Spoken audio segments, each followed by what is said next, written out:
Et salut, aujourd'hui j'en profite, je te fais une petite vidéo récap de tout l'équipement que j'ai utilisé pour 16 jours d'autonomie en Islande. Alors du coup, niveau couchage, je suis dans une tente MSR Freelite 1, donc c'est à peu près 800 grammes. C'est assez pratique, ça se transporte bien, ça se monte bien. Le seul problème c'est que j'ai pas réussi à trouver un moyen de la monter sous la pluie sans tremper l'intérieur. Voilà, alors que sa cousine, la Uba Uba, on peut. Et sinon, résistance au vent, ça l'a fait. Je me suis cachée, je sais pas trop à combien de km/h. Je pense que ça peut pas faire, ça peut pas tenir des grosses rafales.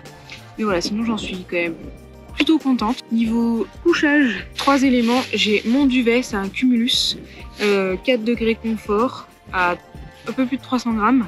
Thermarest Neo Air X-Lite. Donc ça c'est vraiment un gros matelas, j'en suis plutôt contente. Pareil. Et ça c'est un sursac imperméable et respirant. Et du coup le tout là il fait à peu près 800 grammes. Et j'en suis hyper contente. Je dors bien, j'ai quand même eu froid une ou deux nuits. Mais je me suis un peu plus couvert et puis sinon tout le reste du temps c'était vraiment bien. J'arrive à ranger le tout ensemble dans un sac de 5 litres. Donc ça c'est trop pratique. Niveau cuisine, donc j'étais partie avec 16 jours d'autonomie. Donc j'avais fait toute ma nourriture, j'ai fait une vidéo qui rentre bien plus en détail là-dedans au niveau de la nourriture spécifique. Et il y avait à peu près pour 10,5 kg au départ, que je range donc dans un grand sac étanche. Et au total, on est environ dans les 11 kg en rajoutant la popote. Donc c'est une popote simple de Décathlon. Donc bien sûr, j'ai pris 2 briquets. Mon réchaud, c'est un réchaud MSR, le Rocket ou le Pocket, c'est 80 grammes. Des couverts, la fourchette j'en ai pas eu besoin, j'aurais pu prendre qu'une cuillère. Un bout d'éponge. Ça c'est un bout de papier alu que j'ai condensé. Et ça me permet en fait de faire un pare-vent. Et un sac plastique zip pour stocker la nourriture pour mes midis ou ce genre de trucs. Une bonbonne de gaz de 240 grammes que j'ai acheté du coup ici. Là je suis à 3 jours de la fin et j'ai encore du gaz. Je me fais des repas que les soirs. Donc je pense que ça va tenir jusqu'à la fin.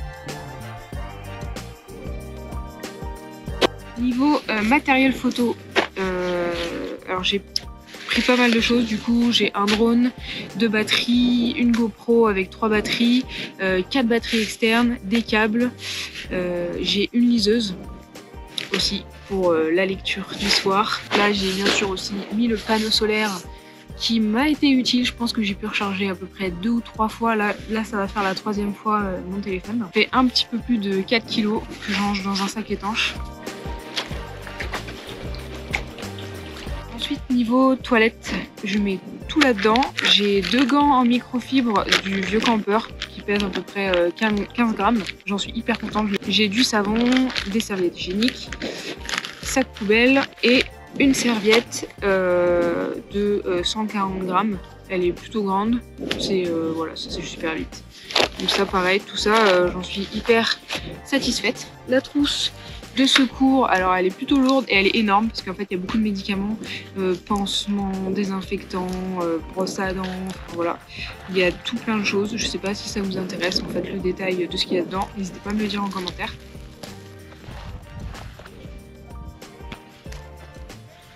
Un rouleau de PQ et c'était un gros rouleau et je pense que bon là j'ai utilisé des toilettes un petit peu dans les endroits où je suis allée, mais je pense qu'il aurait suffi pour du coup les 16 jours.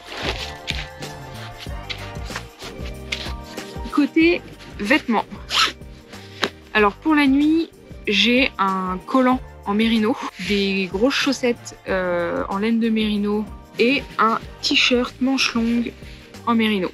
Ça c'est mes affaires de nuit. Ensuite les affaires que j'ai sur moi, du coup j'ai un pantalon en fait qui se transforme en short. Donc voilà, pour ça j'en suis bien contente.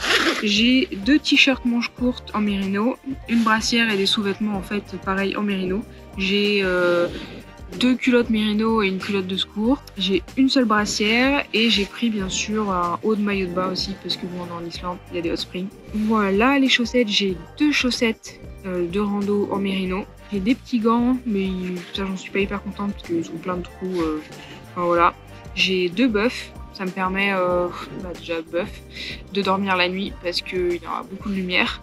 Même si là, ça commence à y avoir de la nuit le soir. Bon, j'avais pris une genouillère au cas où si j'avais mal aux genoux. Mais j'en ai pas eu besoin. Même si ils sont un petit peu fatigués quand même les genoux. J'ai une casquette. J'ai pris une doudoune de chez Simon. Ensuite, j'ai une parka La Fuma. Elle est plutôt lourde, mais du coup, elle est bien coupe-vent et elle tient chaud quand même. Par contre, pour en venir aux affaires de pluie, voilà, j'ai très mal géré mes affaires de pluie parce que du coup, ma parka, elle prend l'eau beaucoup plus que ce que je m'attendais. J'avais pris un poncho tarp de City Summit. Alors, il est très très bien, ce poncho. Mais du coup, je trouve que c'est pas du tout adapté à l'Islande parce que déjà, c'est galère à mettre. Ça couvre pas entièrement et il y a très souvent du vent et du coup ça part en cacahuète et donc vraiment c'est pas le mieux. J'avais fait ce choix là en fait pour éviter d'avoir une couverture de sac parce que mon sac il est aussi un peu étanche. Finalement il vaut mieux avoir une bonne veste de pluie pour soi et tout simplement un sac de pluie pour le sac. Donc ça c'était pas adapté. En tout cas pour les snows. J'ai aussi un pantalon de pluie de Decathlon un peu de premier prix. Et clairement, il prend l'eau. Là, il s'est déchiré. En fait, il y a eu une fois où il y avait beaucoup de vent et il y avait beaucoup de pluie et je me suis retrouvée trempée. J'ai pas compris pourquoi. Même mes chaussures étaient absolument trempées.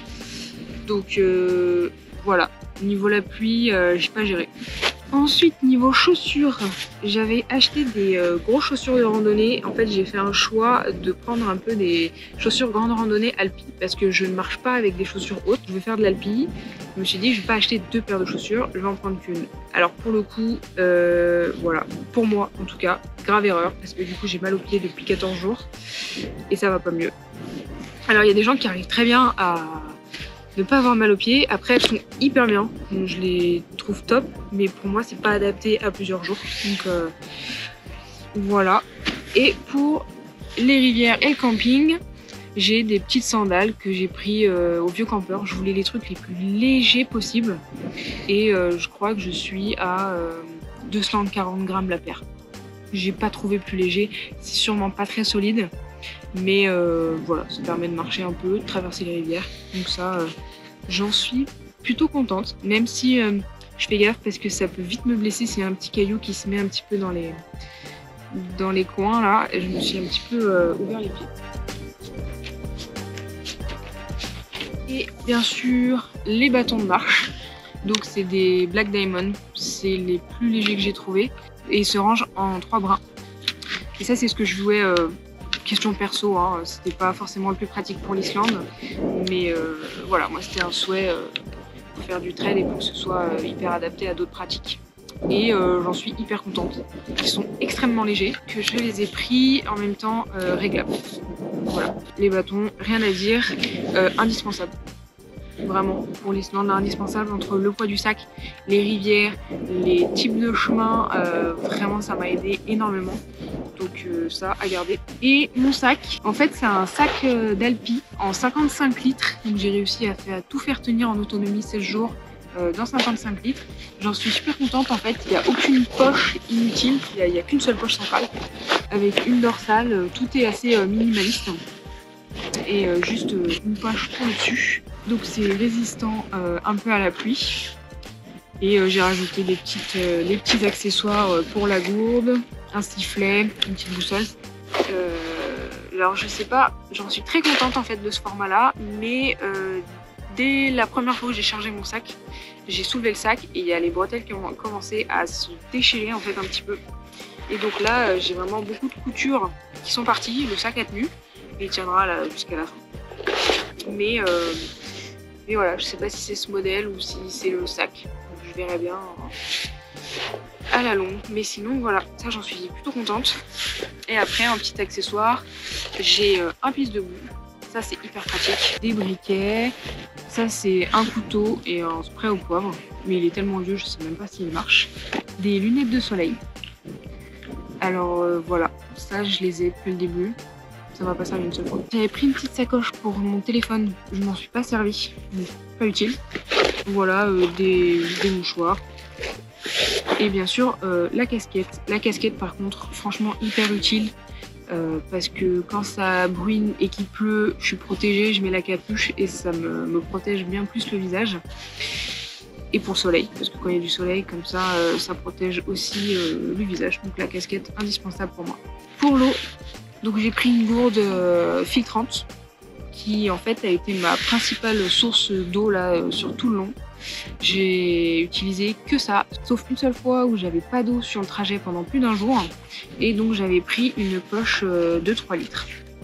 3 litres parce que je voulais avoir au moins 2 jours d'autonomie et que de tous les cas c'était le même poids à l'achat. Donc pour 2 litres et 3 litres c'était le même poids et elle fait 82 grammes si je me trompe pas. Donc voilà, j'en suis hyper contente, c'est hyper léger, ça m'a servi, ça me resservira. C'est une gourde de 650 ml et en fait il y a de l'eau globalement partout. Donc je me suis pas chargée avec de l'eau inutile.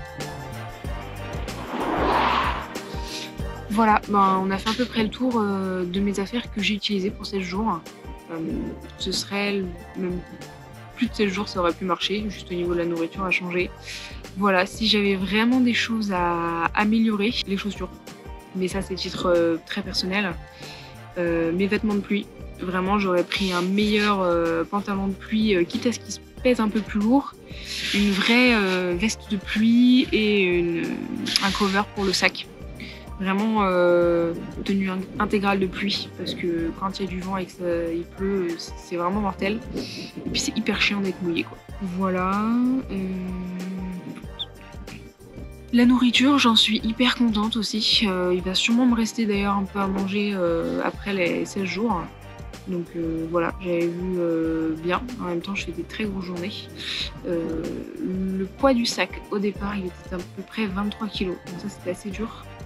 Mais bon, ça se vide au fur et à mesure. La tente, j'en suis hyper contente, mais pour le coup, peut-être pas forcément hyper adaptée à 100% pour l'Islande. Parce que déjà, j'ai pas réussi à la monter en protégeant l'intérieur de la pluie. Peut-être qu'il y a des méthodes, hein, si vous les avez, n'hésitez pas à me dire, mais c'est vraiment la Freelite. Et la Freelite, je suis pas sûre qu'on puisse. Et au niveau de sa résistance au vent, alors elle tient, hein, mais il peut y avoir des très grosses tempêtes en Islande. Et si on est au milieu de nulle part, et que vraiment on veut une tente qui tient, je suis pas sûre que ce soit celle qu'il faut en fait. Et lorsqu'il y a du sable et du vent, la toile imperméable qui descend pas jusqu'en bas, ça fait que le sable rentre jusqu'à l'intérieur de l'habitacle. Voilà, on a fait à peu près le tour de tout le matos que j'ai. Donc globalement, je suis plutôt contente. J'étais bien préparée, à part quelques petits détails. Mais ouais, hâte de repartir pour de nouvelles aventures, même si j'ai pas encore fini. Et d'améliorer en fait un petit peu tout le setup, d'améliorer les détails. Et puis surtout, en changeant de milieu, changer un peu de matos et puis les idées d'améliorer et de continuer. Allez, on se retrouve bientôt. Ciao!